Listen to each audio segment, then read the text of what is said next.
Hey everybody, did you know that Lilinus is now offering stem files or multi-tracks for each of their anthems and musicals? In this beginner video, I'm going to show you just how easy it is to start implementing these into your worship ministry.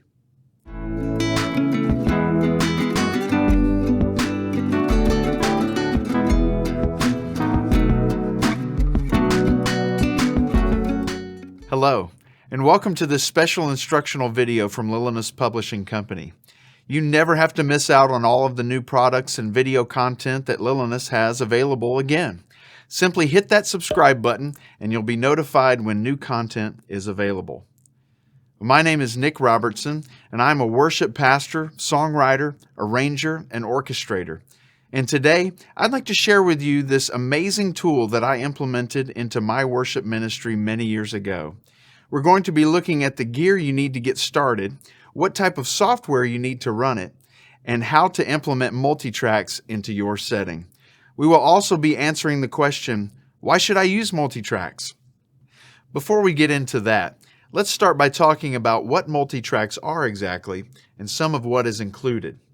Multi-tracks are the recorded, separate, individual elements of an audio production. Some may be mono, while others are stereo. They may have been recorded from microphones or direct inputs, programmed in a sequencer or arranged in a sampler. You might also hear the word stems. Well, stems are stereo recordings sourced from mixes of multiple individual tracks. For example, a drum stem will typically be a stereo audio file that includes all of the drum tracks mixed together. Basically, you can look at it this way. Multi-tracks are essentially a collection of these stems.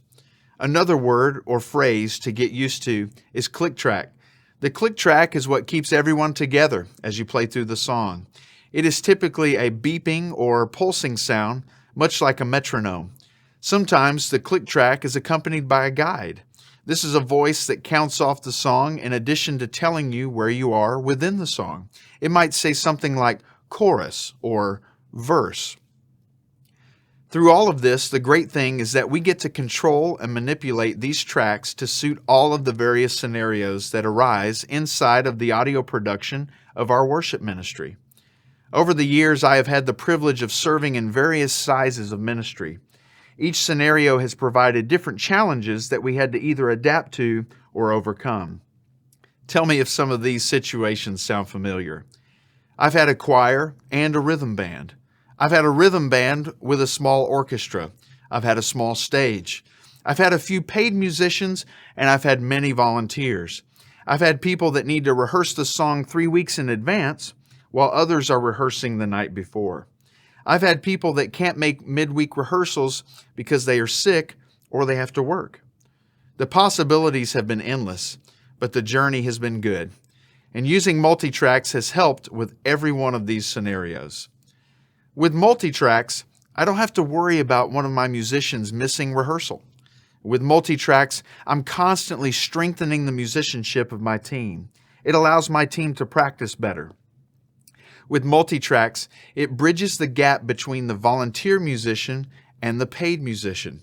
And with multi-tracks, I don't have to worry about my stage being too small to incorporate an orchestra. And with multi-tracks, I don't have to worry about trying to fill a musician's spot 2 hours before service starts. I am so thankful that Lilinus is offering these tracks to their products. Now, let's talk about the gear that you will need in order to use multi-tracks. Remember, this is a beginner video. There is advanced gear out there with more capabilities, but for now, here are the basics. A computer. Ideally, you would have 16 gigs of RAM and a solid-state hard drive. It can be Mac or PC. A 3.5 millimeter TRS to dual 1/4-inch cable. Plug the 3.5 millimeter cable into the headphone port of your computer and the dual 1/4-inch cable into your soundboard or a direct box on stage. If you choose the direct box option, you'll plug the dual 1/4-inch cables into there, and then you'll need 2 XLR cables running from the direct box to your stage snake. You'll also need in-ear monitors. This is vital to the whole operation. You won't want to send the click track to your floor monitors. There are many options here depending on your budget. At the very least, it will be important for the worship leader and drummer to be on in-ear monitors. Now let's talk about software. When you're looking into running multitracks, you will probably run across the letters DAW. Well, this stands for Digital Audio Workstation. What this is referring to is the software that you use to record, or in our case, play back your multitracks. When it comes to looking for the perfect DAW, there are many different options out there. If you own a Mac, GarageBand is a free option that should have come with the purchase of your computer. It can be used to run multitracks. An upgrade from that would be Logic Pro 10, or if you have a background as a recording engineer, you might prefer Pro Tools. Digital Performer, Audacity, all of these are the various softwares that you could use. There are many to choose from. In my opinion, the best option for running multitracks in a live setting is Ableton. If you start with the basics of Ableton now by simply importing stem files and creating locators, you'll be ready to move your team into the world of automation later on. With some additional equipment, Ableton will allow automation of lighting and ProPresenter, but that's another video for another time. Let's look at how to bring stems from Lilinus into Ableton and how we can implement these things into our service. So let's say you're preparing for your Christmas service and the choir is going to be singing Matt Maher's song, Born on That Day. And this is a Lilinus arrangement. Let's take a look. So we have Ableton Live open here. And as you see, you have all of your tracks all the way down. And what Lilinus does is they provide you with each individual track, which is great for our purposes. And when you download it from the website, it might look something like this. And you can take and drag that file over to Ableton Live, and it will line it up within the timeline here. Then, as we hit play, you can hear the click track, which I referenced earlier.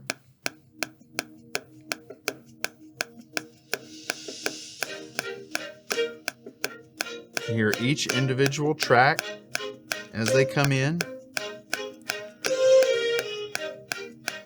You might say, well, I don't need the vocals because I've got my choir.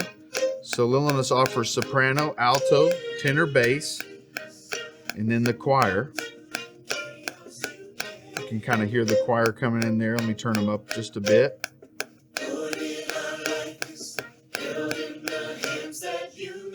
If I solo that, you hear it's all by itself. I don't really need the choir right now for our purposes. And I don't need drums, I can mute that. Don't need bass. I've got my electric players here. Don't need those, acoustic.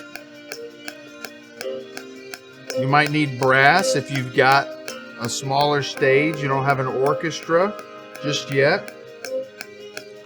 As you can see, everything is mapped out. Now, one very important thing about this setup is to make sure that your click track is panned all the way to the left, and every other track that you want heard in the house is panned all the way to the right. That way the click track panned to the left will only go to your in-ear monitors. That's very important so that the congregation's not hearing the click track. And then everything else that's run through your direct box or run through your soundboard, panned right, will come out into the house speakers. And there you have it. That's Born on That Day, sectioned off into the different stems and multi-tracks to help you in your worship ministry on that Christmas Sunday. Well, I hope this has opened your eyes to the possibilities this creates for your worship ministry. For any of our products and services, if you ever have any questions or you need to find out more information, please let us know. Here at Lilinus, we are praying for you and your worship ministry. We hope that we can continue to be a resource for you. If you know of others that could benefit from this video, would you take a moment and share it with them? And once again, please don't forget to hit that subscribe button so that you can be notified when a new product is released. Thank you, and God bless you.